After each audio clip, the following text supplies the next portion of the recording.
Hi, I'm Michael Rosenblum, and this is TheVJ.com. And today we're talking about live streaming here in our studios of VJ.com, high atop the Museum of Modern Art in Midtown Manhattan. Live streaming is perhaps one of the most interesting, least understood, and most powerful new technologies to come along in quite a long time.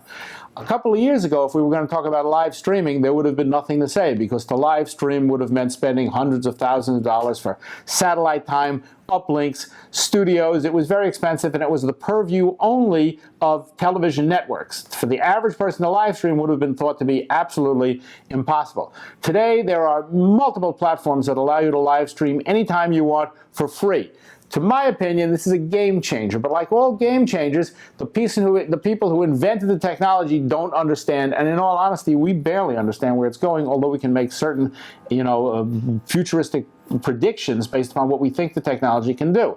There was a fascinating piece in the New York Times that I read this morning by Tim Berners-Lee, who, as you probably know, invented the World Wide Web some 30 years ago in Switzerland. When Lee invented the web, or WWW, his idea was the internet would be used solely by scientists to share papers, to have access, to communicate with each other, to share ideas in an open platform.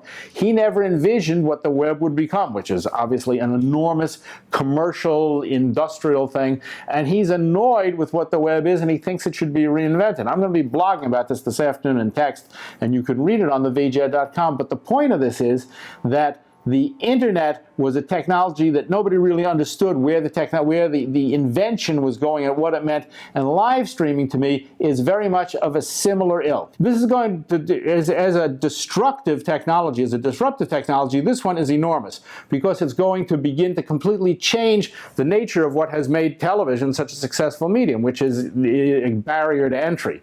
So right now, you may look at an Olympics thing, or you may look at a sporting event, or you may look at a concert, you may have pay-per-view, you may be able to only get it on ABC or HBO or something like that. But in point of fact, anybody who has an iPhone will be able to live stream that to the rest of the world. And this is going to completely change the nature of the economic structure of television. That's great if you're a network, and it's great if you're going to a concert and you want to share it with your friends.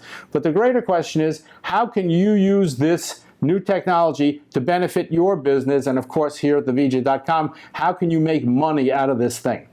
I was looking around at some live streams this morning, and ironically, while I was online, the Daily Mail, which is a newspaper we really like a lot in Britain, popped up, and it began live streaming just out of nowhere. And I got this little notice that said the Daily Mail is now live streaming. And I went on the live stream, and they were live streaming from a kitchen doing a kind of a cooking show. Now, here's the interesting thing. First of all, the live stream was a mess. It was obviously somebody in the group just holding an iPhone and pointing it at stuff. It was very, very messy and very raggedy and very difficult to look at. It's the beginning of technology, I understand that, but you would think the Daily Mail, as a publication and a newspaper, would know better, but that's beyond the point. The second thing was that they were doing a story about a cooking session with 4 or 5 people in the room, and it was kind of a pale imitation, if you're in Britain, of Saturday Kitchen, which is actually done by the BBC and has done quite well. This was a Saturday Kitchen done in a mess with people who didn't know what they were doing, but you could see what they were trying to imitate. The interesting thing to me was that what is the point, even though they had 1,100 viewers, which is not bad. It's the Daily Mail. I mean, they probably have 20 million readers. But for a live stream on Facebook that basically one announced, it wasn't bad. But it occurred to me, what is the Daily Mail trying to do here, and what is the technology obviating or allowing? What the Daily Mail effectively was doing was a little tiny show about how to cook something. But what's the upside for the Daily Mail in terms of doing that? There really isn't one. They don't make any money out of the thing. Even if they get eyeballs, it doesn't really mean anything to them. So this is a reflection of a very old sort of model of the distribution of content, which effectively means that here are a few newspapers, here are a few television networks that try to encompass the whole world and put content in so people watch them and sell ads. It seemed to me, watching the Daily Mail live stream of a kitchen thing, is that the people who should really be live streaming are people who own restaurants or people who are in the food business. The only point in live streaming is to show the world what you can do. Nobody really cares what the Daily Mail, a newspaper, can do in a kitchen. They don't know what they're doing anyway.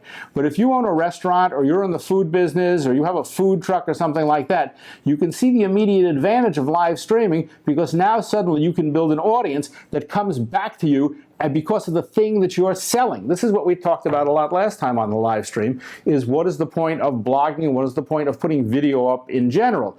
There has to be a direct connection. The notion of people paying for video content is pretty much over because everybody can do it. And as we said just a few minutes ago, the notion of paying for access to sporting events or performance events or concerts, that's probably over also because now anybody can live stream and anybody can put that stuff out.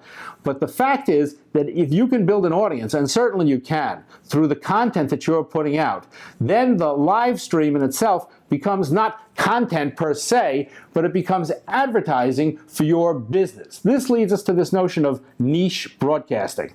In the old days, when there were only 3 networks, the spectrum that ABC or NBC or USA network, when they started as a cable channel, was everything. There was a time when I worked for a news show, the nightly news show from Christian Science Monitor that went on the Discovery Channel. So even Discovery thought they should incorporate everything because that was the experience of television networks. They did sports, they did entertainment, they did humor, they did game shows, they did everything.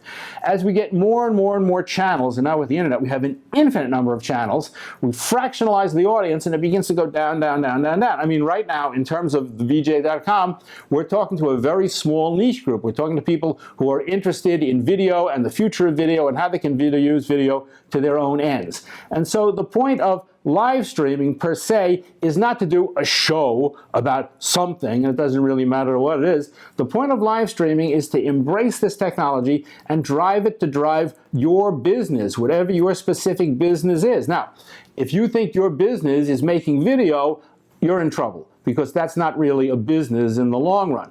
The whole point of the video thing is to marry video literacy to something that actually makes money for you. So whether you sell t-shirts, or you have an insurance business, or you have a store, or you make clothing, or whatever your thing is, this technology can now be used to drive a business. And the live thing, it's still fascinating to people because it's actually happening and people can participate in it.